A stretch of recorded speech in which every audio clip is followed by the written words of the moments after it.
Hai, Assalamualaikum warahmatullahi wabarakatuh. Nama saya Muhammad Ifat Ikwan bin Nasiruddin. Nombor kad metrik 01 DDT 19F1132.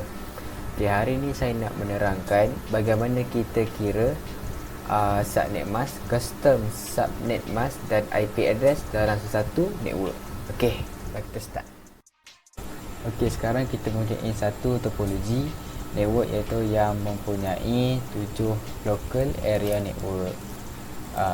Okey, yang pertama ialah LAN A1, A2, A3 dan LAN B1, B2, B3 dan LAN C. Sekarang untuk permulaan kita akan kira LAN A1 terlebih dahulu yang mempunyai 500 host. Network address untuk LAN A1 ialah 172.20.16.0. Jadi untuk seterusnya, untuk kira custom subnet mask dia ialah dengan cara begini. Pertama kita kena tahu yang bahawa LAN A1 memerlukan 500 host. Jadi kita perlu kuasakan 2 dengan apa untuk melebihkan, untuk tampung host yang dia perlukan. Contohnya LAN A1 ada memerlukan 500 host. Jadi 2 kuasa berapa untuk dapatkan lebih dari 500 host tu. Jadi saya buat 2 kuasa 9 akan dapat 512. Akan dapat 512. Jadi secara automatiknya akan dapat menampung 500 host tu lah. Jadi untuk pengiraan custom subnet mask, kita akan yang kosong ni kita mempunyai 9 kosong. Kenapa? Sebab kita dah ada kuasa 9. Jadi kita akan start kosong dari belakang ni. Sini sudah 8, tambah sini kita jadi 1 tambah 8 jadi 9. Selepas begini kita kena convertkan binary ni kepada hexadecimal, iaitu 255.255.254.0 selepas ditukarkan. Kemudian yang kedua ialah kita perlu kira number of valid host, 2 kuasa 9. Untuk inilah 512 dan 512 tolak 2 akan dapat 510. Number of subnet 207. Kenapa? Sebab kita telah pinjam 7 1 dalam oktet yang ketiga. Kenapa kita ambil oktet ketiga? Sebab network address ni berada dalam kelas B, so bermakna dia akan ada pertukaran di sini. Untuk yang dia akan di sini. Jadi kita perlu start kira 7 ni dari sini. Sekarang kita ada 7 1 2 3 4 5 6 7. Jadi secara automatik akan jadi 2 kuasa 7. Jadi kita akan ada 128 subnet. Untuk range LAN A1 ni 256 tolak 254 sama dengan 2. Okey. Addressing scheme untuk LAN A1 kita ada 128 subnet, tapi saya kira sampai 84 lah sebab banyak kan. Jadi untuk teruskan boleh je nak kalau sampai 127, tapi menggunakan konsep yang sama lah. Kiranya dia akan guna pengiraan yang sama. Okey, untuk permulaan kita boleh letak network address dalam 127.20.16.0 seperti di sini. Okey, kemudian kita akan gunakan range iaitu 172.20.18.0. Okay, kenapa? Sebab 16 campur 2 akan jadi 18. Dan keputusan sampailah ke subnet yang 127. Untuk pengiraan broadcast address ialah kita akan ambil dari sini 172.20.17.255. Kenapa 17? Sebab kita akan kira dari sini 18 tolak 1 17. Dan so akan berterusan sampailah subnet 1. Contohnya sini 20 tolak 1 16. 22 tolak 1, 21. 24 tolak 1, 23. Sampai lah bawah. Okey, untuk valid IP address ialah kita akan gunakan pengiraannya macam ni 1272.20.16 tambah 1 dekat belakang ni, dia akan jadi macam ni. Dan untuk sehingga yang belakang ni kita akan tolak dari broadcast address. So dia akan jadi macam ni lah, 172.20.17.254. Kenapa 254? Sebab dia tolak 1 dari broadcast. Ini kenapa 1? Sebab dia dah tambah 1 dari network address. Jadi akan gunakan pengiraan yang sama seperti macam ni, sampailah ke subnet yang 17. Jadi untuk seterusnya, subnetting for LAN A2, kita ada kita tahu bagaimana kita tahu LAN network address LAN A2 ni 172.20.18. Kita akan ambil dari address scheme subnet ni. Kenapa? Sebab branch A iaitu ni. Okey, ini kira subnet yang pertama, ini kira subnet yang kedua, dan ini kira subnet yang ketiga.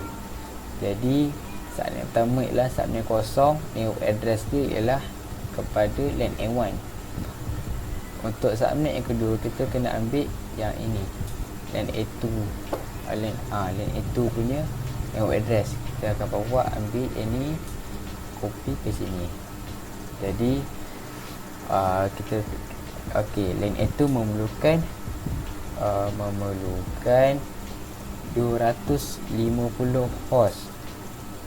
Jadi untuk menampung 250 host, kita perlu 2 kuasa dengan 8. Seterusnya akan pengiraan dia untuk LAN A2, LAN A3 semuanya akan sama seperti LAN A1. Jadi dia hanya pengiraan yang berulang dan kena elakkan pada kecuaian lah untuk mendapatkan IP address yang betul dan network address yang betul. Yang paling penting ialah bila sudah habis DLSN scheme, kita perlu untuk sambung yang ke LAN yang seterusnya, kita kena ambil subnet yang pertama dari yang atas ni. Contohnya LAN A1, untuk dapatkan LAN network address LAN A2 ni, kita kena ambil network address dari LAN A1 yang subnet yang pertama. Contohnya macam ni. Dah betul sini. So dia akan tarik ke bawah. Sama je. So dia akan lebih kurang macam ni lah. Ini dapat dari mana? 172.20.19.0 dapat dari subnet yang pertama, network address. Network address yang mana? Yang dari LAN A2. Subnet yang pertama LAN A2. So dia teruskan, dia akan jadi sebeginilah. 205 host, 208, sebab 208 dapat 254. Ini 8 dari 8 kosong. Bila dia convertkan jadi 25.25.5.0. Number of subnet ialah 208 sama dengan 256, dan range 256 tolak 25 sama 1. So 18 tambah 1 19, 20 tambah 1 21, 18 untuk broadcast address. 18 tolak tambah ni 19 tolak 1 18. So dia akan berterusan ke LAN A3. Okey, untuk pengiraan branch B iaitu subnetting for LAN B, so pengiraan dia pun lebih kurang, bukan lebih kurang, memang sama. Jadi kita kena tahu network address untuk branch B iaitu 172.30.16. Jadi kita dah tahu network address untuk LAN B1 iaitu 172.30.16.0. Jadi untuk branch B, LAN B1 memerlukan host 600 host. Jadi kita perlu 2,10 untuk tampung 600 host tu lah. Jadi dekat custom subnet mask LAN B1 ni, kita perlu tambah 10 kosong di belakang, di bahagian belakang, disebabkan kita 210 mengikut host ni. Jadi bila dikonvertkan binary number ni kepada hexadecimal, akan jadi 255.25.25.0. Jadi number of valid host untuk LAN D1 ialah 2,10, iaitu bersama dengan 1020 tolak dengan 2 akan dapat 1022. Number of subnet 206 sama dengan 64. Range untuk LAN V1 256 tolak 252 sama dengan 4.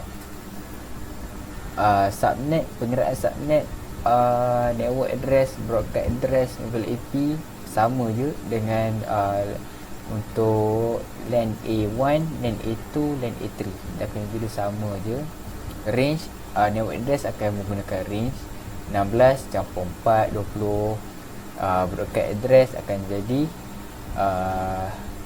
20 tu 19, dan akan berdasarkan dari network address, dan valid IP akan guna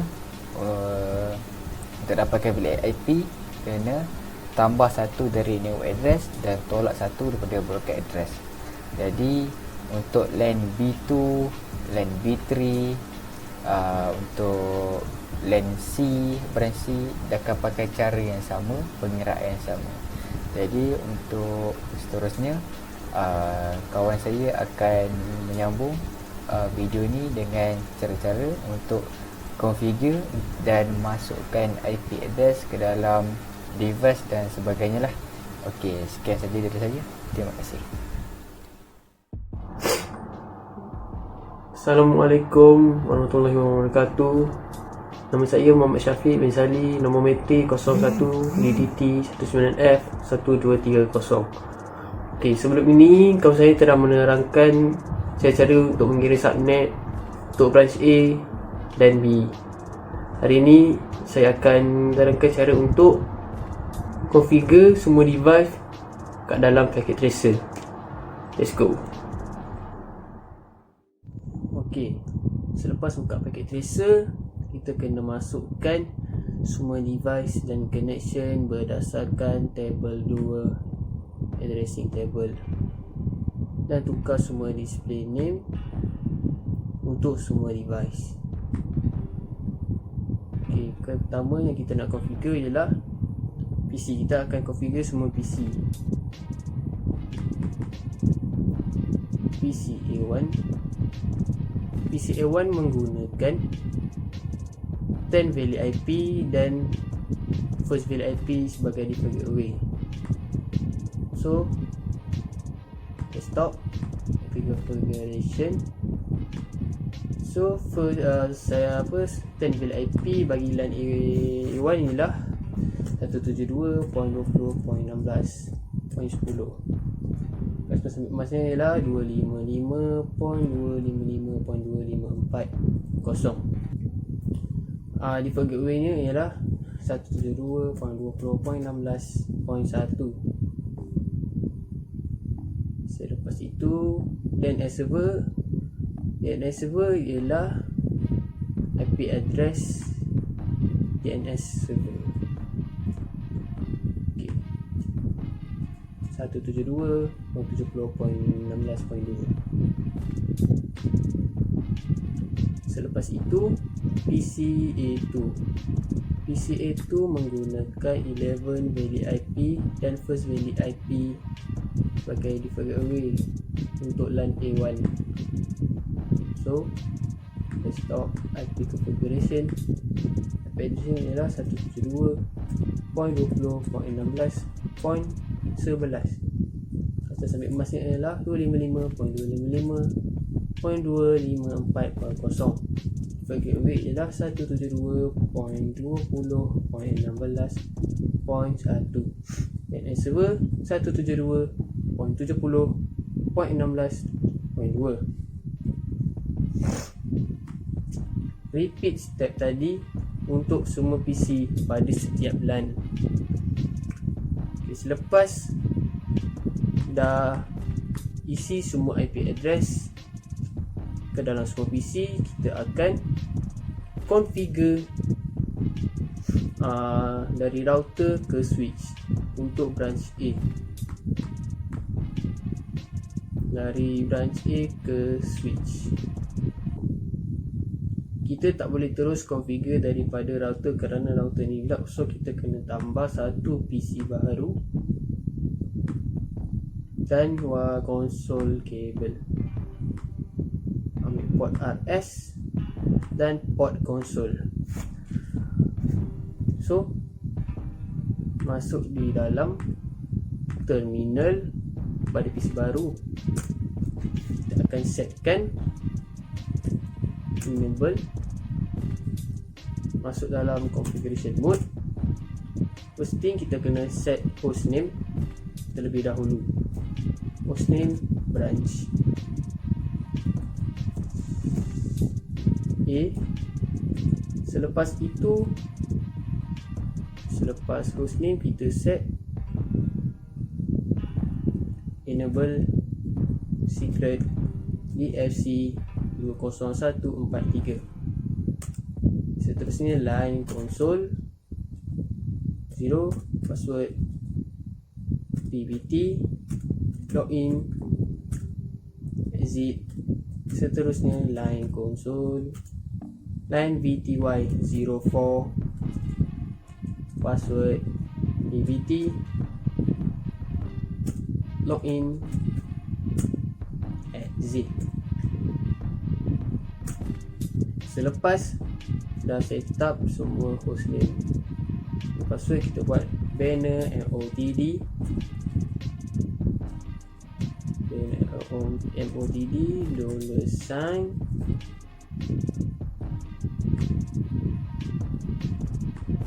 kita copy ni,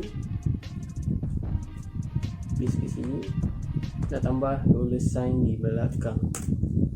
Selepas siap set up hostname semua, kita akan configure daripada router ke switch. Bermula dengan switch A1.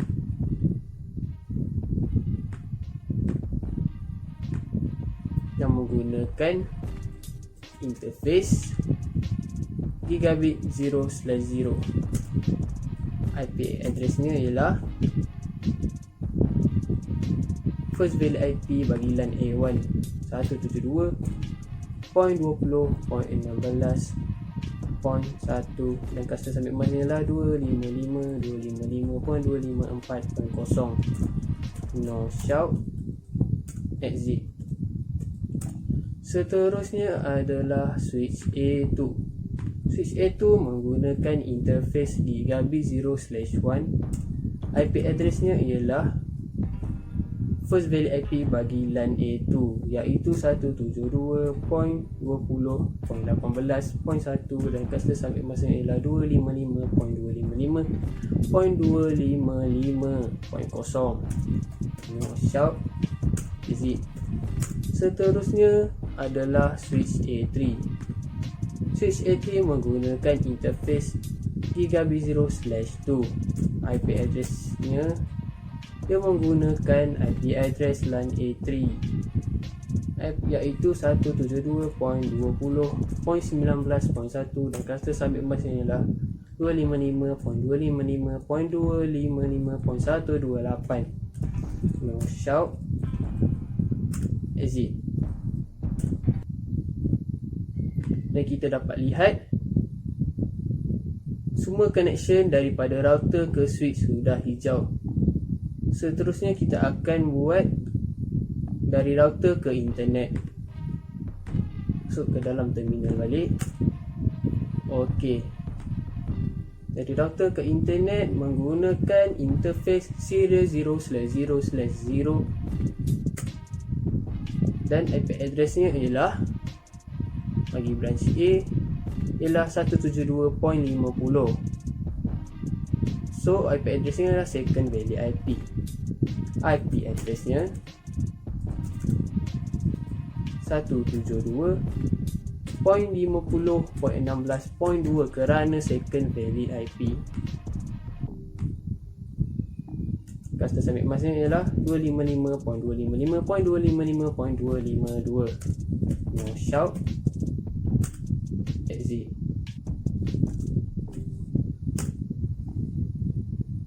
Dan semua connection di branch A sudah hijau.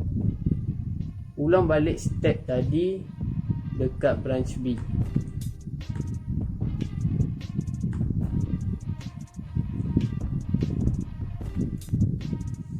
So ulang step yang sama dekat branch A ke dalam branch B. So saya buat ini, saya buat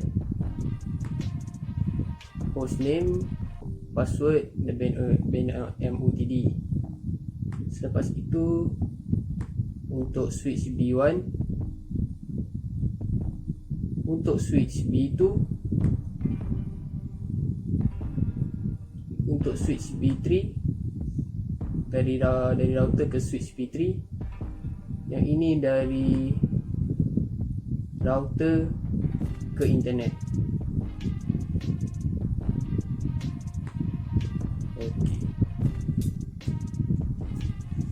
Okey, sekarang kita pindahkan konsol kabel ke branch C kerana kita nak configure branch C pula. Masuk terminal. Macam biasa kita setkan hostname dan password terlebih dahulu.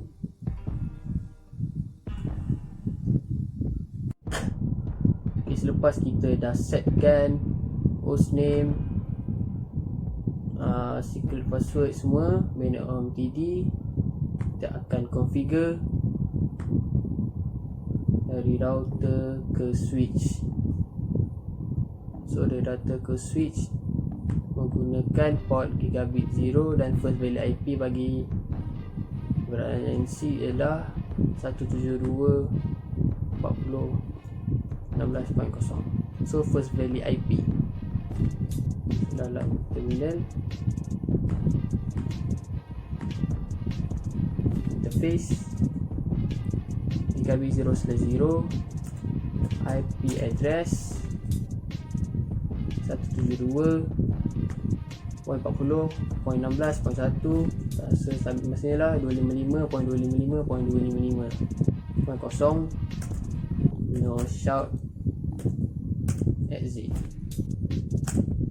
Ok, selepas dah settle, so semua connection di dalam topologi ini akan berwarna hijau. Selepas itu kita akan configure DHCP server desktop IP configuration. Okay, bagi DHCP server dia menggunakan second valid IP dan first valid IP bagi default gateway. DHCP server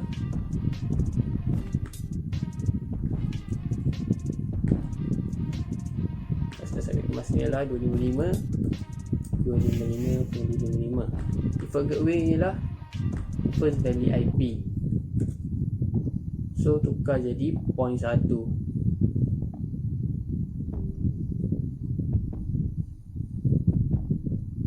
Lepas siap, tekan laptop. Kita turn off kan laptop dahulu. Kita buang port ni dan kita tambah modul WPC 300N dan kita on balik laptop. Buat dekat dua-dua laptop. Selepas itu kita akan configure access point. Tekan access point, config port 1.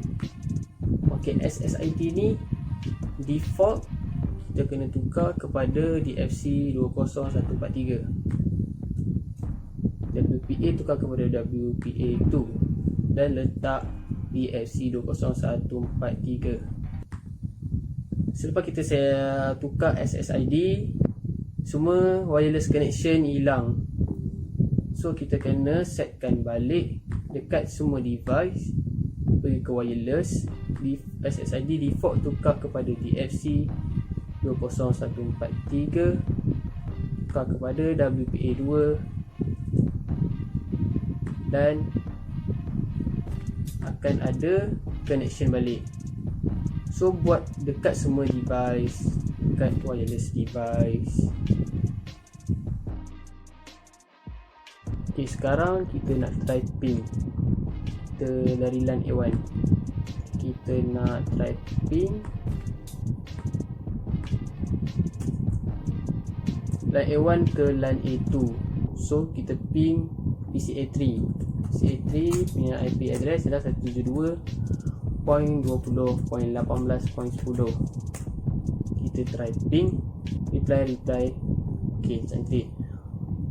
Kalau ni dapat reply, PCA3 dapat reply automatically, PCA4 pun dapat reply.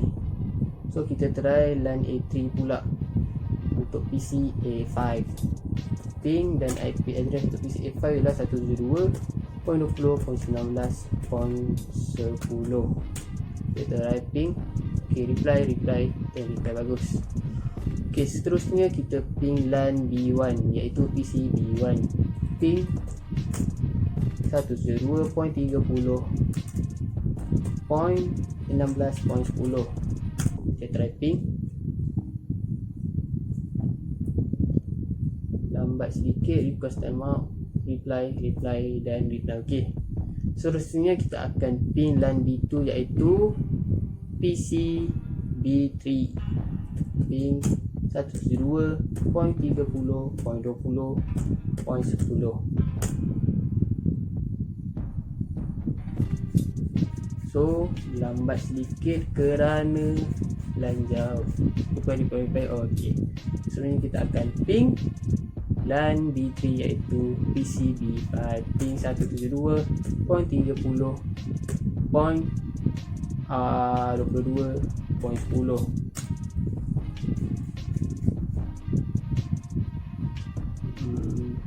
Request time out, reply dan reply. Ok, nampaknya semua verify connection berjalan dengan lancar. So sekian saja daripada kami. Harap puan dapat memahami apa yang kami bentangkan ini. Terima kasih. And if I'm being honest, it might have been a nightmare.